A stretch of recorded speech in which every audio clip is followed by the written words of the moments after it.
आश्विन अमावस्या व्रत हिंदू पंचांग के अनुसार आश्विन मास के कृष्णा पक्ष की अमावस्या को पितृ विसर्जनी अमावस्या कहा जाता है। इस दिन श्राद्ध पक्ष का समापन होता है और पितृलोक से आए हुए पितृजन अपने लोक लौट जाते हैं।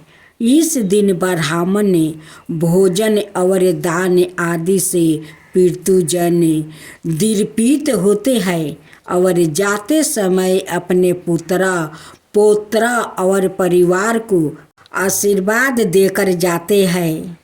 आश्विन अमावस्या के दिन पितृ पक्ष समाप्त होते हैं, इसलिए इस दिन पितरों के पूजन का बड़ा महत्व है। इस दिन नदी जलाशय या कुंड आदि में स्नान करें और सूर्य देव को अर्घ देने के बाद पितरों के निमित्त तर्पण करें। इस दिन संध्या के समय दीपक जलाएं और पूरी अनाए मिष्टान दरवाजे पर रखें। ऐसा इसलिए करना चाहिए ताकि पितृगण भूखे ना जाए और दीपक की रोशनी में पितरों को जाने का रास्ता दिखाए। यदि किसी वजह से आपको अपने पितरों को श्राद्ध की तिथि याद ना हो तो इस दिन उनका श्राद्ध किया जा सकता है। इसके अलावा यदि आप पूरे श्राद्ध पक्ष में पितरों का तर्पण नहीं कर पाए हैं तो इस दिन पितरों का तर्पण कर सकते हैं।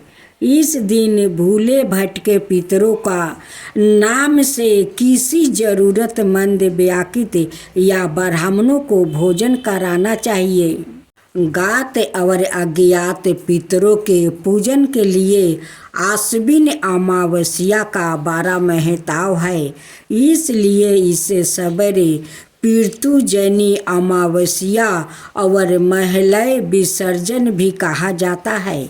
इस अमावस्या का श्राद्ध कर्म के साथ साथ तांत्रिक दृष्टिकोण से भी बहुत महत्व है।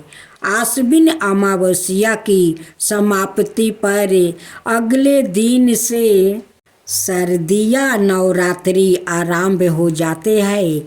माँ दुर्गा के विभिन्न रूपों के आधारक और तंत्र साधन करने वाले इस अमावस्या की रात्रि को विशिष्ट तांत्रिक साधनाएं करते हैं।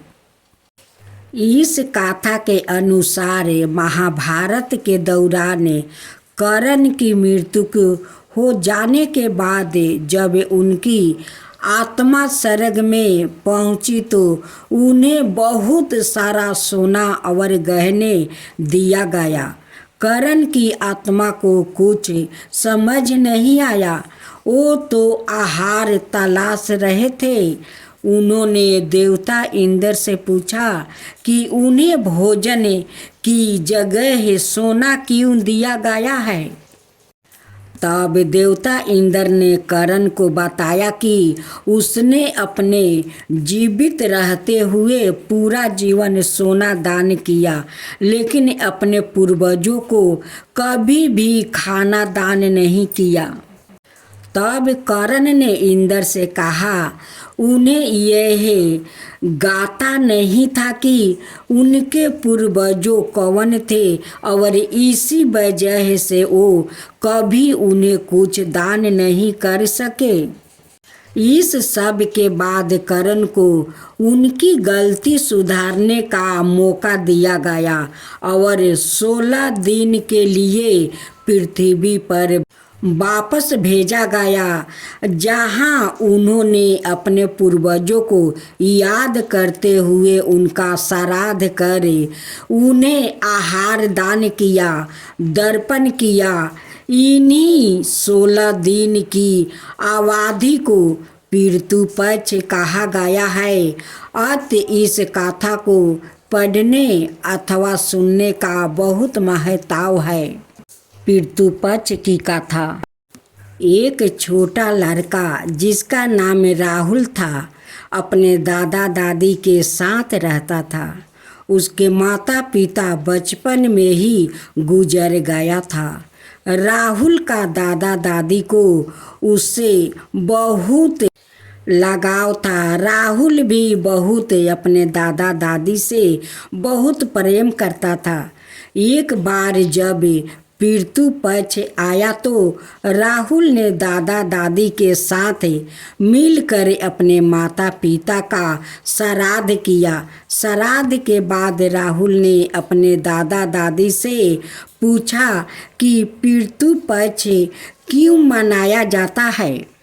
इस पर उसके दादा ने जवाब दिया कि इस पितृ पक्ष एक ऐसा समय है जब हम अपने मृत्यु पूर्वजों को याद करते हैं और उन्हें श्राद्ध जीली देते हैं। साथ ही हम पूर्वजों की आत्मा की शांति के लिए उन्हें भोजन पानी और अन्य चीज़ें अर्पित करते हैं। राहुल ने अपने दादा की बात सुनकर यह महसूस किया कि पितृ पक्ष एक महत्वपूर्ण पर्व है और यह हमें अपने पूर्वजों को कभी ना भूलने की शिक्षा देते हैं। एक और कथा। रीमा की एक लड़की थी जो हमेशा दूसरों को मदद करने के लिए तैयार रहती थी। एक दिन रीमा मंदिर गई जहां उसने एक बूढ़ा आदमी को रोते हुए देखा। जब रिया ने उस बूढ़ा व्याकृत से रोने का कारण पूछा तो उसे व्याकृत ने बताया कि वो अपने बेटे को याद करके रो रहा है। उसका बेटा बहुत छोटा था जब वो मृत्यु को प्राप्ति हो गया। तब रीमा ने उस बूढ़ा आदमी को पितृ पक्ष के बारे में भी बताया और उसे संतान देते हुए कहा कि तुम्हारा बेटा अब स्वर्ग में है और वो खुश है। बूढ़ा आदमी ने रीमा को धन्यवाद दिया। रीमा ने पितृ पक्ष के दौरान उस बूढ़ा आदमी के बेटे के लिए श्राद्ध भी किया। साथ ही उसने बूढ़ा व्याकृत के बेटे की आत्मा को शांति मिलने की कामना की। एक और पितृ कथा। एक बार एक राघव नाम का एक लड़का जो बहुत मेहनती था, वो हमेशा अपने लक्ष्यों की प्राप्ति के लिए कड़ी मेहनत करता था। एक दिन राघव के सपने में एक बुजुर्ग आदमी आया जो उसे कह रहा था कि वो उसका पूर्वजो है। बूढ़ा व्याकृत ने सपने में राघव से यही भी कहा कि वो उसकी कड़ी मेहनत से बहुत ही प्रसन्न है। उस बुजुर्गो आदमी ने राघव को सलाह दी कि पितृ पक्ष के दौरान उसे अपने पूर्वजों को श्राद्ध जीली देनी चाहिए। राघव ने ऐसा ही किया और पितृ पक्ष के दौरान अपने पूर्वजों का श्राद्ध कर्म किया। पितृ पक्ष के बाद राघव का जीवन में बहुत ही संसार का बदलाव आया। वो पहले से भी अधिक मेहनती और अपने लक्ष्य के प्रति अधिक संपत्ति हो गया, जिससे वो अपने लक्ष्यों को हासिल करने में सफल हो गया। तब राघव को समझ आया कि पितृ पक्ष एक ऐसी अवधि है जिसे दौरान हम अपने पूर्वजों की आशीर्वाद प्राप्ति कर सकते हैं और अपने जीवन में सफल बना सकते हैं।